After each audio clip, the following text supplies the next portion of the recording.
Hi, folks. You're with Tacitus today at your Pushback channel, and thank you for joining this audio live stream. In this essay, I'd like to talk about two examples of Gen Zers. And I don't know, what is Gen Zers? Between the ages of 18 and 25, I guess. So it's a young man and a young woman, and they're both white, by the way, and their attitudes to entitlement, lifestyle, things like that. So anyway, so this girl, she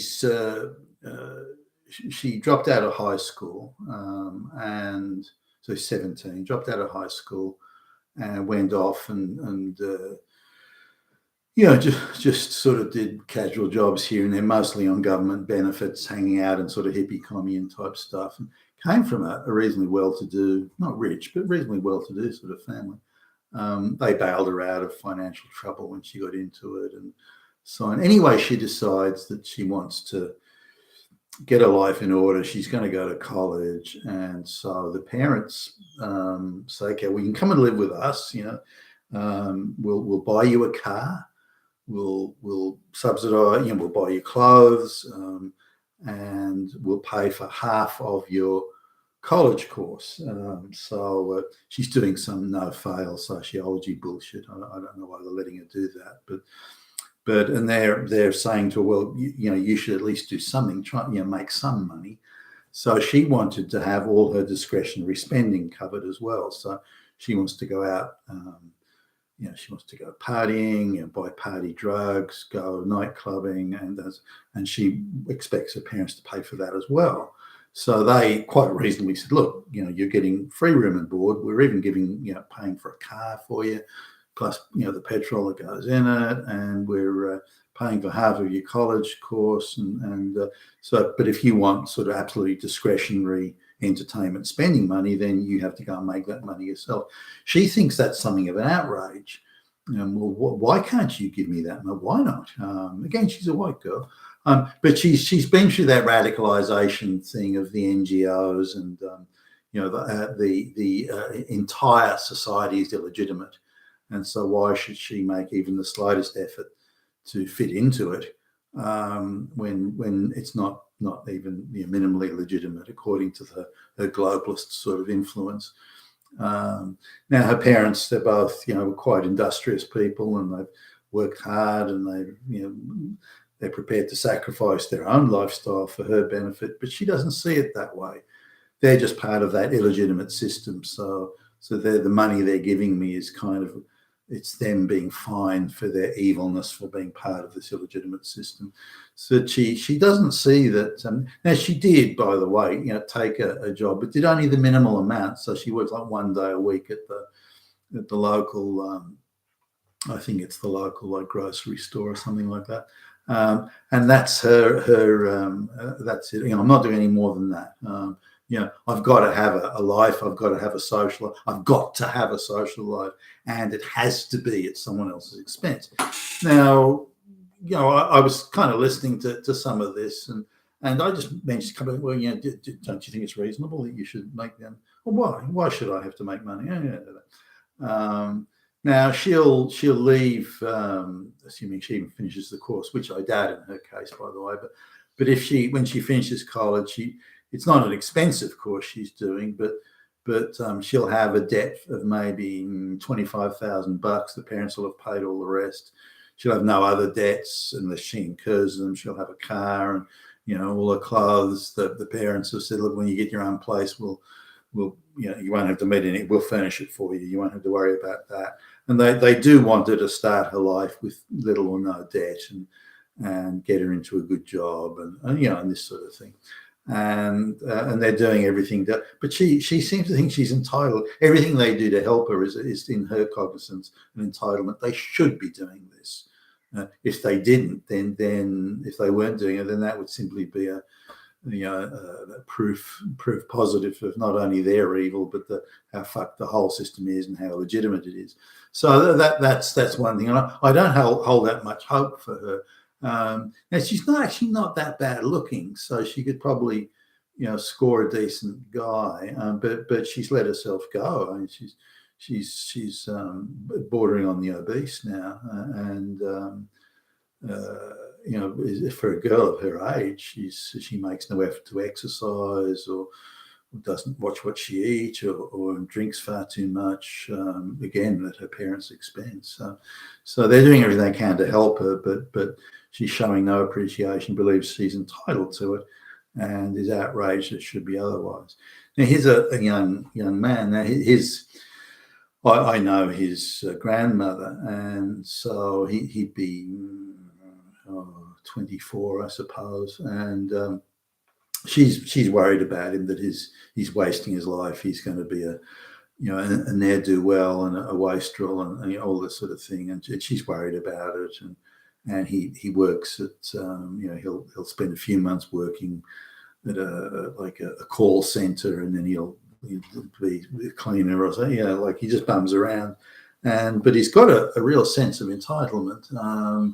And I actually met him a couple of times, and I was sort of staggered at his level of entitlement. So she was saying, well, I want to help him, and this is what he likes. This is the sort of things he likes to do. And he'd done some course, some government funded course on TV production, like documentary production, and the camera work and the production work sort of in the back room there. And apparently he quite liked it, or so she tells me. So she was going to pay for him to do a real McCoy official, full degree course on this TV production type stuff. So he'd be, I don't know what he'd be at the end of it, a sound engineer or something, I suppose. But so she did the work, and she contacted the specialist college or subset of the university that this college was attached to say how much did it cost, and it was a 3-year course, and it was going to be $65,000 for the course, or $75,000, I think it might have been. And so she then sort of said, why don't you come over? And she asked me to be there at the time. So he comes over and she says, guess what I'd like to do for you? I know you want to do this, and you can go and do the course, and this course on sound engineering, and I'll pay for it all. I'll pay for every cent. It won't cost you a penny. I'll pay for it all, the grandmother says. Now, this is pretty much life-changing. Now, she accepted that he had to do the course full-time, which would have made it difficult for him to hold down a full-time job. So she said the difference between go and get another job, say like 3 days a week or less hours or whatever, go and get another job, and the difference between what you were earning at your full-time job and what you're earning on this, I will pay for that difference. And so you won't be out of pocket. You can pursue your courses full-time. Now, you'd think he'd be, grandma, I can't appreciate what you've done enough. Grandma, thank you, and this is going to change my life, and this is what I want. You'd think he'd be falling over himself with appreciation and just the idea that his grandmother was going out of her way this much to help him. Now, she wasn't filthy rich, but she's quite well off. So it wouldn't have killed her to give him that money. But even so, it was still a chunk out of her retirement. So anyway, but instead it was quite the opposite. Oh no, well if I do this course, and he was treating it like as if it was some sort of onerous thing. If I do this course, so you have to cover all of my. I don't want to work, so I don't want to, and you have to cover all of my costs. And because I'll be under so much stress for the studying, I'll need to have a more active social life than I otherwise would. So you need to give me extra money to have a more vibrant and active social life. So you have to pay for the course, $75,000. You have to cover my salary plus extras because of the stress I'll be under and the extra entertainment I'm going to need. And also, I don't want to have to use the equipment, as in the sound equipment or cameras that are from the school. I want to buy equipment and I want to buy top-notch equipment, and I don't want to have to buy used equipment or secondhand. I want to buy brand new top-notch equipment, and you have to pay for that as well. Now, Grandma was sort of aghast by this, and so they're now on emails, and she said, "No, you really have to have a job, and again, it doesn't have to be a full-time job, but you need to be making some contribution to the overall costs of your day-to-day existence, and B, your overall living costs. Well, you need to make some contribution. I'll help out, but you need to make some contribution." And she showed me his response. "I knew it. I knew it. You were lying to me. I knew it. You were trying to trick me. I knew it. You didn't mean it. I knew you weren't really trying to help me. And I knew you were." What? Why your grandmother just said, "I'll give you $75,000, money that he couldn't dream of having." He's a complete wastrel, and he doesn't make much anyway.